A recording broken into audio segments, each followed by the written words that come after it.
ପିଲାମାନେ 9th କ୍ଲାସ୍ର ଓଡ଼ିଆ ପିଲାମାନେ ଶବ୍ଦ ଗଠନ ବିଷୟରେ ଆମେ କାଲି ମାଧ୍ୟମିକ ବ୍ୟାକରଣ ବହିରୁ ପଢ଼ୁଥିଲେ। ତାର ଶବ୍ଦର ପ୍ରକାର ଭେଦକୁ ମୁଁ 4 ଭାଗରେ ବିଭକ୍ତ ହୋଇଛି ବୋଲି କହିଥିଲି। ଗୋଟେ ହେଲା ତତ୍ସମ, ତଦ୍ଭବ, ଦେଶଜ, ବୈଦେଶିକ। ତତ୍ସମ ତଦ୍ଭବ ବିଷୟରେ ତ ଆମେ ଜାଣିଦେଲେ। ଏବେ ଆମେ ପଢ଼ିବା ଦେଶଜ ବୈଦେଶିକ ଶବ୍ଦ। ଦେଶଜ ଶବ୍ଦ ଓଡ଼ିଶାରେ ପ୍ରଚଳିତ।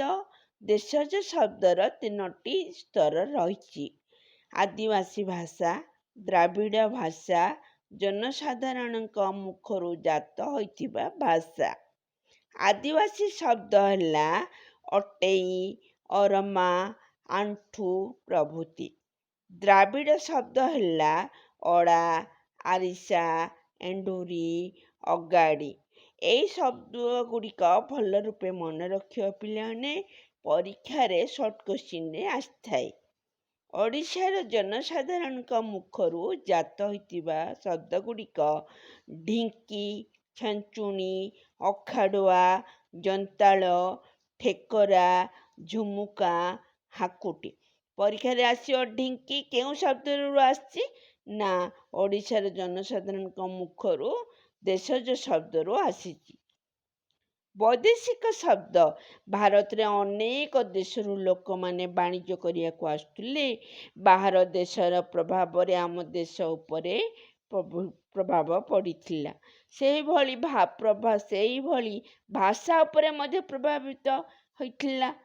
ଭାଷା ଉପରେ ମଧ୍ୟ ପ୍ରଭାବ ପଡ଼ିଥିଲା। ଅନ୍ୟ ଦେଶର ଭାଷା ଆମ ଦେଶରେ ମିଶିଯାଇଥିଲା। ତେଣୁ ସେଇ ଯେଉଁ ଭାଷା, ଅନ୍ୟ ଦେଶର ଭାଷା ଯେଉଁ ଆମ ଭାଷାରେ ମିଶିଲା, ସେଇଭଳି ଶବ୍ଦକୁ ବୈଦେଶିକ ଶବ୍ଦ କୁହାଯାଏ। ଅନ୍ୟ ଦେଶର ଭାଷା ଆମ ଦେଶରେ ଯେଉଁ ମିଶିଲା, ସେଇ ଶବ୍ଦ ଗୁଡ଼ିକୁ ବୈଦେଶିକ ଶବ୍ଦ କୁହାଯାଏ। ବୈଦେଶିକ ଶବ୍ଦ ପର୍ତ୍ତୁଗୀଜ ହେଲା।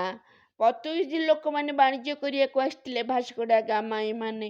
ସେମାନଙ୍କର ଭାଷା ଆମର ଭାଷାରେ ମିଶି ଯାଇକି ଗିର୍ଜା, ଆମେ ଓଡ଼ିଆରେ କହୁଛୁ ଗିର୍ଜା, କିନ୍ତୁ ପର୍ତ୍ତୁଗୀଜ ଭାଷାରେ ଆସିଛି ହେଉଛି ଗିର୍ଜା ପାଦ୍ରୀ।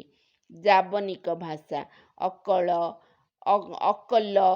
ଅଦାଲତ, ଆଇନା, ଇସ୍ତଫା, ଓକିଲ, ନଗଦ, ତହସିଲଦାର, ମୁଦାଲା, ମୁନିବ।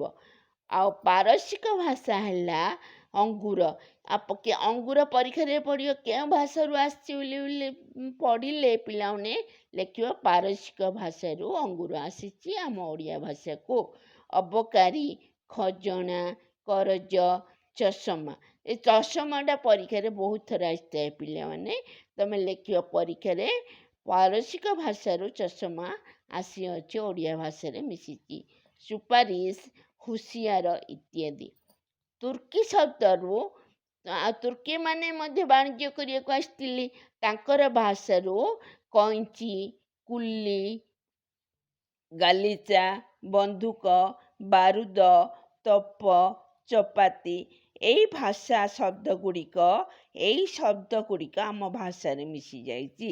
ଆଉ ଓଡ଼ିଆ ଭାଷାରେ ବ୍ୟବହାର ହେଉଛି ଏଇ ତୁର୍କୀ ଶବ୍ଦ ଗୁଡ଼ିକ। ଏ କଇଁଚି ଶବ୍ଦଟି ତୁର୍କୀ ଶବ୍ଦରୁ ଆସିଛି, ପରୀକ୍ଷାରେ ଆସିଥାଏ, ମନେ ରଖିଥିବ। ଇଂରାଜୀ ମାନେ ଆସି ଶାସନ କଲେ, ଆଉ ଇଂରାଜୀ ଭାଷା ମଧ୍ୟ ଆମ ଭାଷାରେ ମିଶିଗଲା। ଟିକେଟ, ଇଂଲିଶରେ କହୁଛନ୍ତି ଟିକେଟ, ଓଡ଼ିଆରେ ମଧ୍ୟ ଟିକେଟ। ବେଞ୍ଚ, ଇଂଲିଶ ଭାଷାରୁ ଆସିକି ବେଞ୍ଚ।